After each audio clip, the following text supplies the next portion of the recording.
ஆண்டவர் இரட்சகரமாக இயேசுவின் நாமத்தினால் உங்களை வாழ்த்துகிறேன். இந்த நாள் நம்முடைய ஆவிக்குரிய சிந்தனைக்காக ஏசாயா தீர்க்கதரிசியின் புஸ்தகம் 53 அதிகாரம் 7 வசனத்தை நான் வாசிக்கிறேன். அவர் நெருக்கப்பட்டும் ஒடுக்கப்பட்டும் இருந்தார், ஆனாலும் தம்முடைய வாயை அவர் திறக்கவில்லை.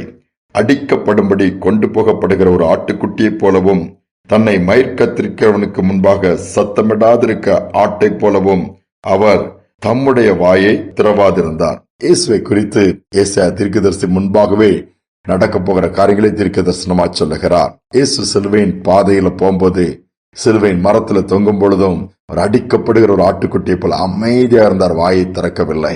நெருக்கப்பட்டு ஒடுக்கப்பட்டு எல்லா விதத்திலும் காயப்படுத்தப்பட்டு நிந்திக்கிறாங்க, காரி உமிழ்றாங்க, எவ்வளவு காரியங்கள்.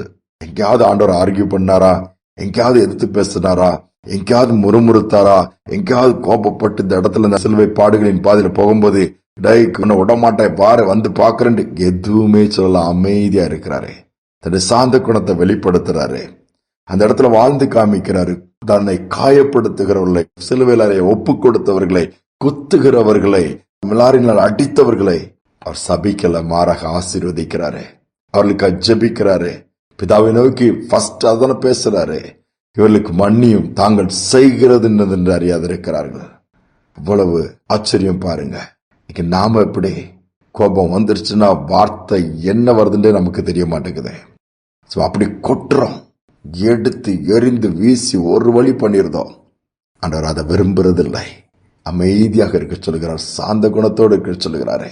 அதுதான் பூமியை சுதந்திரிக்க வைக்கும். சாந்த குணமுள்ளவர்கள் பாக்கியவான்கள், அவர்கள் பூமியை சுதந்திரிப்பார்கள். ஆண்டவருடைய வார்த்தை சொல்கிறது. ஒரு பெரிய மல்யுத்தம் நடந்தது. நிறைய போட்டியாளர்கள் வந்திருக்கிறாங்க, பார்வையாளர் ஏராளமா ஆயிரக்கணக்காக கூடி இருக்கிறாங்க.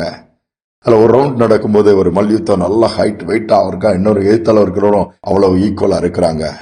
ஆனா அதுல குறிப்பிட்ட ஒரு மனிதன் மல்யுத்தத்துல பயங்கரமா தன்னை எழுத்து யுத்தம் பண்ண வரவன அசிங்கமா வெறுப்பேத்துற அளவு திட்டுறான், வெறியேத்துற அளவு திட்டுறாங்க. பயங்கர வெறி கொண்டு வார்த்தைகள் ரொம்ப ஹார்டா இருக்குது, ரஃப் அண்ட் டஃபா இருக்குது.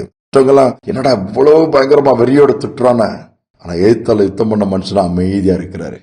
அது அமைதியா கேட்டு எந்த எரிச்சல் அடையல, டென்ஷன் ஆகல, பதட்டம் அடையல, கோபப்படல, அமைதியா இருக்கிறாரு. இவன் எல்லாம் எப்படி பார்த்தா எரிச்சல ஏத்தி அவனுக்கு வெறிய என்னன்னு அப்படி கத்தி பேசி கோபப்பட்டு இவ்வளவு காரியங்களை பண்ணிட்டோம், அவன் தோத்து போயிடும், நம்ம ஜெயிச்சலாம்னு நினைச்சான். நடந்ததுன்னா ஸ்டார்ட் ஆயிடுச்சு யுத்தம். ஆனா அது சாந்தமா அமைதியா நின்று யுத்தம் பண்ணாரு, அவர் ஜெயிச்சிட்டாரு. நான் நினைச்சாங்க அவர் எங்க ஜெயிக்க போறாரு, அப்பாவி மாதிரி நிக்கிறாரு, இவன் தாடா ஆக்ரோஷமா கத்துறான், அவன் தான் ஜெயிக்கணும். எத்தல அமைதியா இருந்தவரு எளிதாக ஜெயித்து விட்டார். இவனால் ஜெயிக்கும், இவன் கத்துறது தான். யோசித்து பாருங்க, இன்னைக்கு நம்ம அமைதியா இருக்கிறோமா, சாந்த குணமா இருக்கிறோமா, பொறுமையா இருக்கிறோமா, சகிக்கிறோமா? இல்லை, எனக்கு இப்போ உலகத்துல பார்க்க முடியல. பூமியில சகிப்புத்தன்மைங்கிறத குட்டி பிள்ளைல இருந்து பெரியவங்க வர இன்னைக்கு பார்க்க முடியல. எங்க போச்சுன்னு தெரியல. எடுத்த உடனே கோபம், எடுத்த உடனே கொலை, எடுத்த உடனே தற்கொலை, அல்லது ஒன்னு எதிரியை காலி பண்ண, அல்லது பேசினவங்களை காலி பண்ணா தான் போய் செத்துறவங்களால முடிவு எடுத்துருந்தாங்க. இயேசுவை பாருங்க, வாயை திறக்கவில்லை, சாந்த குணத்தை வெளிப்படுத்தினார், மன்னிப்பை வெளிப்படுத்தினாரு.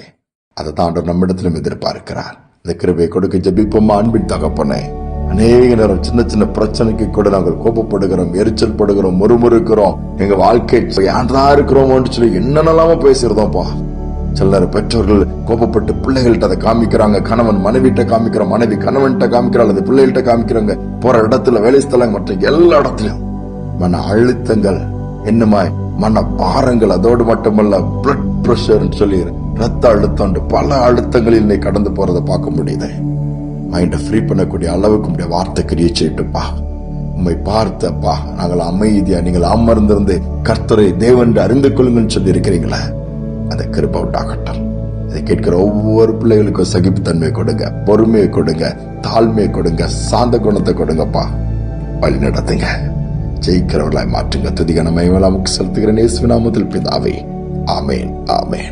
பொறுமையோடு சகிப்போம். இயேசு நமக்கு முன்மாதிரி.